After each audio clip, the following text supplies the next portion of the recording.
नमस्कार, मैं हूं राजेश। बहुत बहुत स्वागत है आपका हमारे इस खास बातचीत में। बिहार विधानसभा चुनाव को लेकर जोर शोर से कैंपेन और पूरी तैयारी और वोटिंग का कार्यक्रम चल रहा है, लेकिन उतने ही जोर शोर से दोनों तरफ से आरोप और प्रत्यारोप का दौर भी चल रहा है। ऐसे में पूरे आरोप प्रत्यारोप पर जवाब देने के लिए और जनता दल यूनाइटेड या महागठबंधन की तरफ से बातचीत करने के लिए हमारे साथ मौजूद है जनता दल यूनाइटेड के वरिष्ठ नेता सांसद केसी त्यागी जी। त्यागी जी, आपका बहुत बहुत स्वागत है इस बातचीत में। धन्यवाद। सबसे पहले कि जीत का दावा महागठबंधन भी कर रही है और एनडीए भी कर रही है, लेकिन बीच में ये मामला आता है कि जब महागठबंधन जीतेगी तो पाकिस्तान में पटाखा फूटेगा। तो ये पाकिस्तान कनेक्शन क्या है महागठबंधन का? यह बीजेपी का पाकिस्तान कनेक्शन है।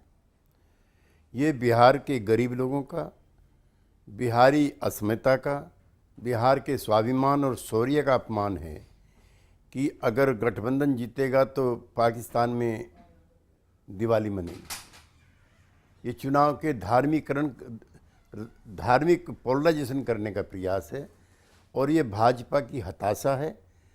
पार्टी के अध्यक्ष अमित शाह इन चीज़ों के लिए जाने जाते हैं। वो पुराने कॉन्स्पिरेटर हैं। इस तरह के षड्यंत्र वो गुजरात में भी करते रहे हैं, जिसके लिए उनको तड़ीपार भी किया जा चुका।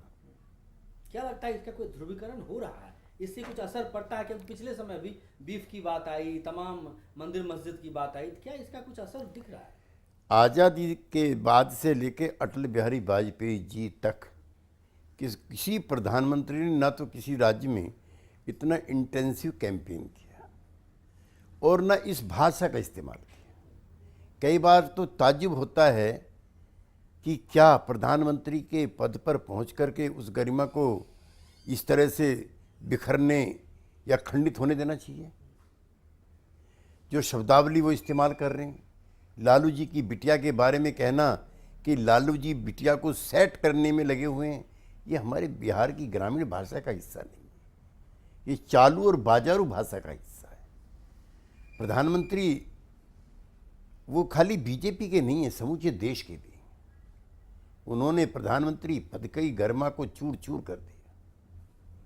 आज प्रधानमंत्री ने एक अपने भाषण के दौरान कहा कि जो नीतीश जी कह रहे हैं कि पुराने दिन ही हमें लौटा दीजिए, तो वही पुराने दिन जिसमें किडनैपिंग हो रहा था या आरजेडी का जंगल राज था, क्या वो वही चाहते हैं? नहीं, पुराने दिन वो चाहिए जिसमें 60 रुपये किलो प्याज बिक रही थी, प्याज सस्ती थी, किसानों को 120, गेहूं को 120%, चावल को 130% का मिनिमम सपोर्ट प्राइस मिला था।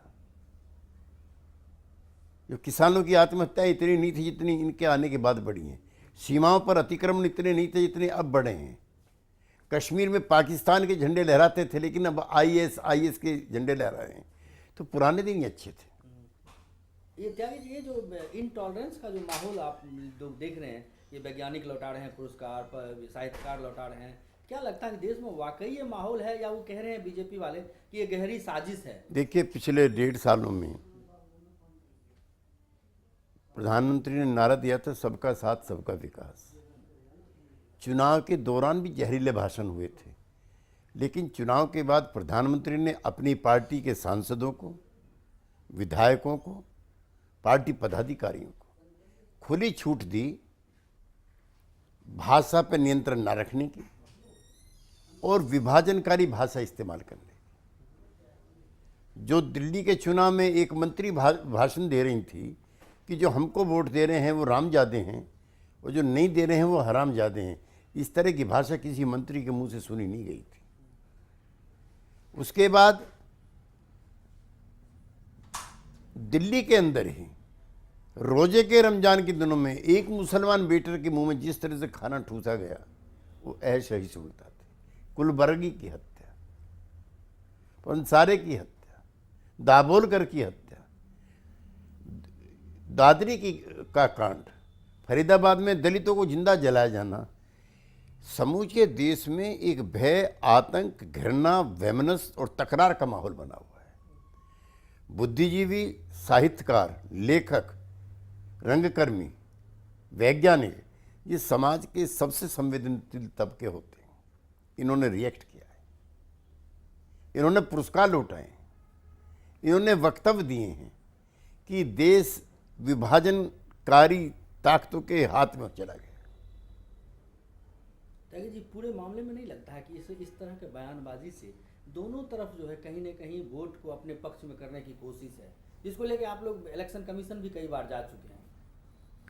देखिए, चुनाव आयोग में हम प्रधानमंत्री महोदय और अमित शाह जी के विरुद्ध गए थे। लालू जी ने कोई टिप्पणी की थी अगड़े पिछड़ों की लड़ाई को लेकर के, उनके विरुद्ध प्राथमिकी दर्ज हो गई। प्रधानमंत्री कह रहे हैं कि मैं पिछड़ी जाति का हूं, मेरे कहने से वोट दो, उनके खिलाफ प्राथमिकी दर्ज क्यों नहीं हो? पूरे पटना के अखबारों में अभद्र भाषा और विभाजनकारी भाषा के साथ विज्ञापन चल रहे हैं। क्यों चलने दिए जा रहे हैं? क्यों नहीं उनके विरुद्ध मुकदमा दर्ज हो? क्यों नहीं चुनाव आयोग इस तरह की हिदायत दे कि नहीं, ये सब नहीं चलेगा? प्रधानमंत्री के बाद अब अमित शाह का ये वक्तव्य बिहार की 6 करोड़ मतदाताओं का अपमान है कि अगर यहाँ पर गठबंधन जीतता है तो पटाखे पाकिस्तान में छूटेंगे। क्या बिहार की समूची स्वाभिमानी और देशभक्त जनता पाकिस्तान समर्थक है? क्या शासक दल के अध्यक्ष को इस तरह का वक्तव्य देना चाहिए? क्या वोट के लिए हम इस सीमा तक जाएंगे कि अपने ही देश के एक हिस्से को हम पाकिस्तान समर्थक घोषित कर देंगे? चुनाव आते हैं जाते हैं, हार होती है जीत होती है, पार्टियां हारती जीतती है, लेकिन देश कभी नहीं हारता है। ये देश को पराजित करने का प्रयास कर रहे हैं। सर, इस बातचीत के लिए बहुत बहुत धन्यवाद। ये थे केसी त्यागी जी, जनता दल यूनाइटेड के नेता, वरिष्ठ प्रवक्ता, वरिष्ठ नेता और वरिष्ठ सांसद, जो हमसे बिहार चुनाव के लिए आज इस बातचीत में इतना ही। अगले दिन हम फिर हाजिर होंगे किसी नए मेहमान और नए मुद्दे के साथ। फिलहाल दीजिए इजाजत।